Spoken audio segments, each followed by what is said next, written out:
what's up?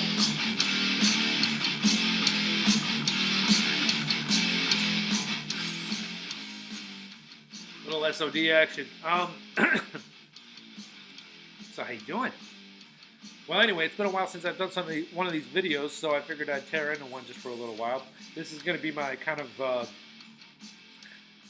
football extravaganza because I haven't done an actual football-related video in a while, and I figured I would just because football season is in full swing. It's upon us. We've already started the first couple of games, and I got to say,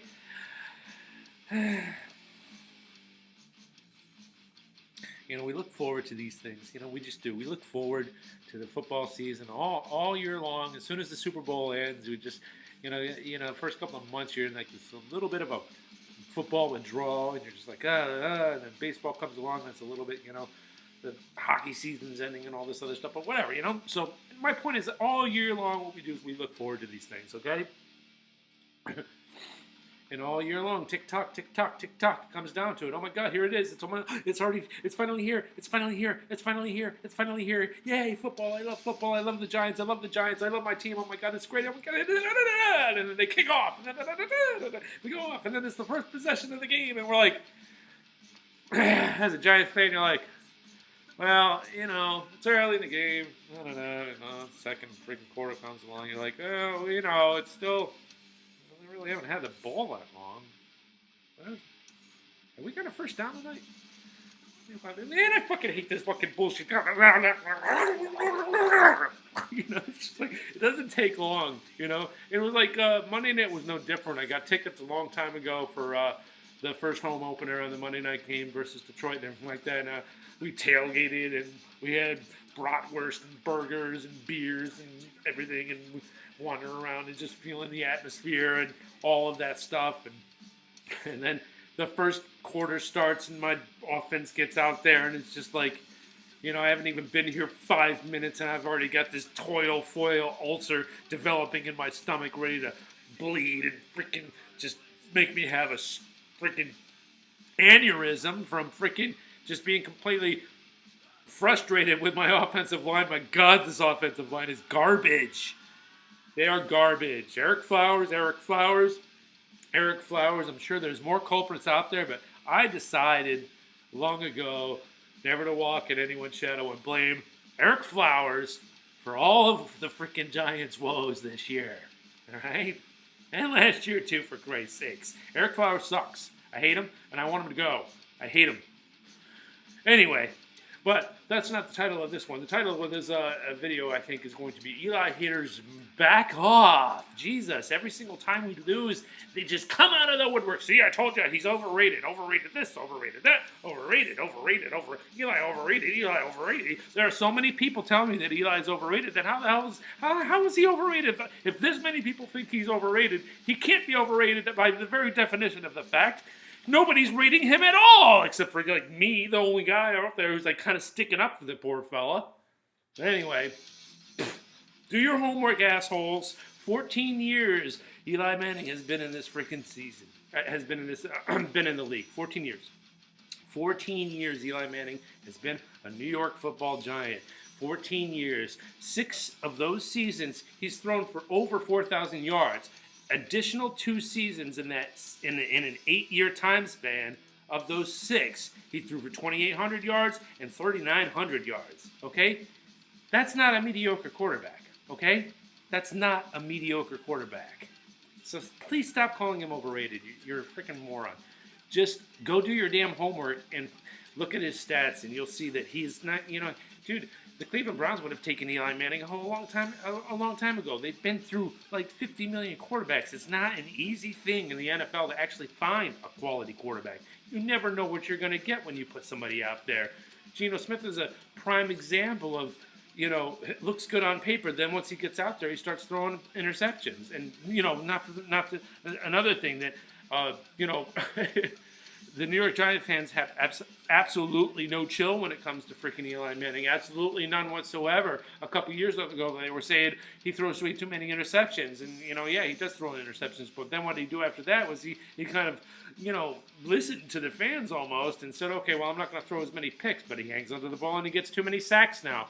And or Eli throws the football away too much. Okay, well, you didn't want him to throw picks, so what? Well, what are the other options? I mean, they're not giving him the time he needs to throw the football, so the guy's pretty much doing the only thing that he can do as far as playing a football game. But so yeah, overrated. Please stop. Please stop saying that. Okay, all right. And McAdoo needs to shut the hell up. McAdoo, you need to shut the hell up. Okay, or and don't shut the hell up, but like develop some freaking press skills for crying out loud. He said the sloppy quarterback comment this week, and I knew when I heard it that this thing was going to be blown out of proportion, and in prime fashion in the media, of course, it's been blown out of proportion. That all you hear, he threw Eli under the bus. He was talking about one play. Let's at least relax about that. But he had to know going out there, dealing with the New York media for his limited 2 seasons. But, now he gets to find out what it's like to be a coach in New York because you're 0-2 now, all right? So now you get to find out what it's like to be a head coach in New York. Now you get to find out all of the things like back in 2007 when they went 0-4 or 0-3, 0-4, whatever it was back then. Man, they wanted Eli's head, they wanted Tom Coughlin's head, they wanted everybody's head. I mean, now he gets to find out what it feels like to be under that kind of scrutiny. But just don't say stuff like that. I don't mind if you say go to the clubhouse with that. You never heard Tommy Coughlin ever saying anything bad about that. Tom Coughlin does what Eli Manning has pretty much always done and continues to do, is he puts that crap on himself, man. He put it on yours, and it's the easiest thing to do with the New York press. You put the blame upon yourself. They've got nowhere to go after that. They're not going to write a headline the next day that says, Tom Coughlin blames himself for Giants' loss, because it's not news. It's not something that sparks and hits you and everything like that. They want something, they want somebody complaining about something. Eli's such a pro that the press, they like to leave little breadcrumbs trying to lead him over here. Like, you didn't have that much time to throw the football, Eli. Do you think there was a problem with your offensive line? No, we just got to do a better job executing. It just completely, says a lot without saying anything at all to the New York press, not giving them that fucking soundbite that they're looking for. They want to hear him say, but they lure him all the time. He just doesn't take the bait. Don't take the bait, Mac. Mac-a-doo-doo. Mac-a-poo. But whatever. I don't have too much to say. I'm going to make this as relatively short video as I can, hopefully under 10. I'm going to pick some upsets. That's if I'm going to start doing weekly football stuff, which I might, I don't know, I haven't decided yet. Then I'm going to pick upsets. I'm not going to pick 15 games. I'm going to throw out four teams I think that are going to upset. And you can either call your bookies and you can call your bookies and blame me if you want to. But anyway, I'm going to do that at the very end. Anyway, it is the 10th anniversary of the 2007 Super Bowl, and at the halftime of the game that I went to, they brought out all the players one by one. It was freaking, it really, really was awesome. But the funny thing was, it was like I'm looking out there and I'm thinking, when are you going to be nostalgic? What are you going to be nostalgic about? And I was thinking, well, I'm going to be nostalgic about am I going to be nostalgic about the running backs? Well, I was a little bit. I mean, Ahmad Bradshaw and Brandon Jacobs. Yeah, kind of miss those guys.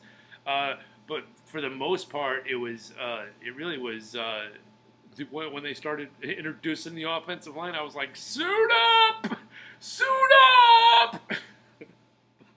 But it was cool at least. I felt at least good about going to the game because they had that halftime ceremony, because the rest of the game was complete garbage and horse shit, and we played like garbage and horse shit. But yeah, a lot of angry fans, and there was a fight that broke out in the last time in the parking lot outside when it never fails. Me and Adam, when we usually do the before and the after, a little bit of grilling before, a little bit of grilling afterwards. We didn't really do it this much because it was just, But anyway, Giant fans versus Giant fans out there. I'm like, really? This is what it's come to? I was like, if you were beating up a Lion fan, I don't condone that kind of behavior anyhow, but, let's not fight each other. Come on, guys. What the hell are you fighting about? The fact that we suck? Never understood violence. Well, I mean, I get the fact, you have enough alcohol, and then you go mess with somebody who's had a lot of alcohol, and people have a tendency to not be civil. But whatever, it's bullshit. Anyway, quick picks. All right, so bold. I'm gonna get bold with my upset picks. By the way, my fantasy team, I lost by 2 points. The whole thing was a shit show. I lost by 2 points in my fantasy league this year. Why? Because Odell Beckham Jr. and the New York Giants defense. So I got beat by a guy that had Odell and the New York Giants defense. The Giants were the ones that were responsible for knocking him over that little mark for me. So I got beat by the Giants, and then the Giants did win. It was like this double punch in the fucking face. How insulting. But whatever. I'm picking Buffalo, damn it. Yeah, Buffalo's gonna shock the world and beat Denver this week. I'm picking it because everybody's gonna bet on Denver this week. Everybody's betting on Denver this week, and for some reason, whenever that happens, it seems like they just get screwed. Denver did so great last week that they can't help but fall off. It's gonna be like that hangover thing. So Buffalo is going to beat Denver. Okay, I'm picking Chicago over Pittsburgh, only because that's a divisional rivalry. Blah blah blah blah blah. Whatever. Cleveland is finally going to get their first victory of the year, and they're going to beat Pittsburgh. Okay? Deshaun Kaiser is going to throw for over 300 yards and have the game of his life. All right? Call the bookie. Hey, I said they're upsets. All right? These are my upset picks. And Cincinnati's finally going to find their legs and figure out a way to beat Green Bay. That's all I've got for you guys. Be good to yourself. That's not usually what I say. Do something good for yourself. Do something good for somebody else. Prayers for everybody. I don't even know where to begin, but prayers for everybody. I mean, the West Coast is burning, and the South is drowning in earthquakes in Mexico, and I believe there was a 6-pointer out there, 200 miles away from Fukushima in Japan. I mean, just whatever. Prayers all around. It seems like the world's just kind of falling apart. But yeah, prayers all around. It's a tragedy with what's going on out there. So you know what? Hug your loved ones and be grateful if you've got power. Be grateful be grateful you got food, power, and a place to live. There's a lot of people out there without it right now. So anyway, love you all, and I shall see you whenever I see you. Bye.